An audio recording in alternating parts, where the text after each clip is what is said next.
Hey everybody, I've been wanting to do this video for a little while now. In fact, this is going to be a series on the book of Revelation. What I wanted to do was to basically set the tone for the series. What I don't want really to do is really try and just make a case for amillennialism.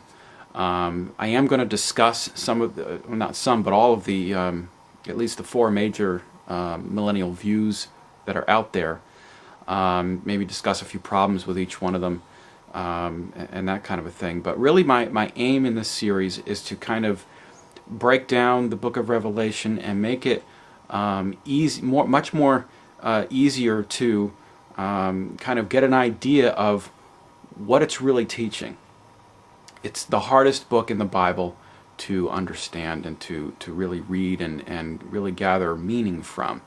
At least for the believer, the book of Revelation really is a book of comfort. It is all about comfort. It is a vision that John, the Apostle John, had when he was an old man in exile in Patmos. There's a lot of imagery in the book of Revelation, a lot of figurative language, and I think one of the dangers in trying to study the book of Revelation is getting right into the imagery and trying to interpret the imagery. That's a big mistake, because you can have many different interpretations of certain types of imagery. So what I'm going to do is break this vision down so that you get an idea of a big picture here and really what this thing is all about. Okay? Now, the book of Revelation contains one vision that the Apostle John had, as I said, when he was in exile. This vision can be broken down into seven separate vantage points. Now, this is a great analogy that my pastor uses. Think of it if you're at the scene of a car accident, okay? And it just happened, and you saw it, and there were 6 other people that saw it, but they were in different spots. Okay, you were on one corner of the street. Somebody was on the opposite corner. There was another person in a building across the street.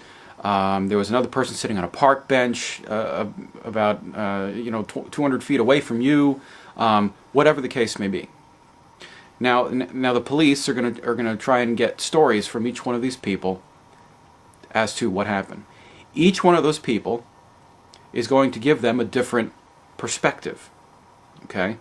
Now, putting aside the fact that people can lie and people can not see things properly and people can,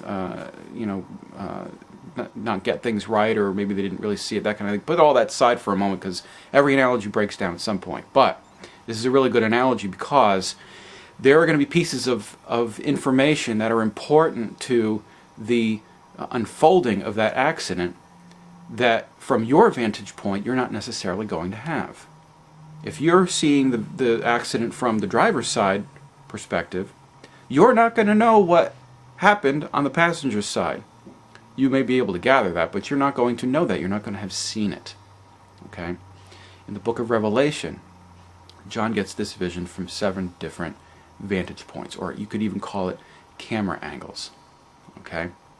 Now, those 7 different vantage points, I'm going to list them, and I'm going to give you just an idea, or basically a short, one sentence or a title of what that vantage point is focusing in on. But first, what I want to do before I go through that chart with you, I'm going to read the words of our Lord Jesus Christ Himself, to really put this all into proper perspective. And I'm going to read Matthew chapter 24. Jesus came out from the temple and was going away when His disciples came up to point out the temple buildings to Him. And He said to them, "Do you not see all these things? Truly I say to you, not one stone will be left upon another which will not be torn down." And He was sitting on the Mount of Olives. The disciples came to Him privately, saying, "Tell us, when these things will happen? And what will be the sign of your coming and the end of the age?" And Jesus answered and said to them, "See to it that no one misleads you. For many will come in my name, saying, 'I am the Christ,' and will mislead many. You will be hearing of wars and rumors of wars. See that you are not frightened, for those things must take place, but that is not yet the end. For nation will rise against nation, and kingdom against kingdom, and in various places there will be famines and earthquakes, but all these things are merely the beginning of birth pangs. Then they will deliver you to tribulation, and will kill you, and you will be hated by all nations because of my name. At that time many will fall away and will betray one another and hate one another. Many false prophets will arise and will mislead many. Because lawlessness is increased, most people's love will grow cold. But the one who endures to the end, he will be saved. This gospel of the kingdom shall be preached in the whole world as a testimony to all the nations, and then the end will come. Therefore, when you see the abomination of desolation which was spoken of through Daniel the prophet, standing in the holy place, let the reader understand, then those who are in Judea must flee to the mountains. Whoever is on the housetop must not go down to get the things out that are in his house. Whoever is in the field must not turn back to get his cloak. But woe to those who are pregnant and to those who are nursing babies in those days. But pray that your flight will not be in the winter or on the Sabbath. For then there will be a great tribulation, such as not has occurred since the beginning of the world until now, nor ever will. Unless those days had been cut short, no life would have been saved, but for the sake of the elect, those days will be cut short. And if someone says to you, 'Behold, here is the Christ,' or 'There he is,' do not believe him. For false Christs and false prophets will arise, and will show great signs and wonders, so as to mislead, if possible, even the elect. Behold, I have told you in advance. So if they say to you, 'Behold, he is in the wilderness,' do not go out, or 'Behold, he is in the inner rooms,' do not believe them. For just as the lightning comes from the east and flashes even to the west, so will the coming of the Son of Man be.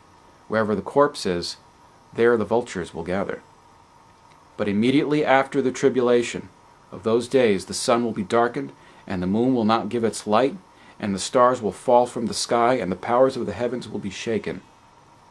And then the sign of the Son of Man will appear in the sky, and then all the tribes of the earth will mourn, and they will see the Son of Man coming on the clouds of the sky with power and great glory.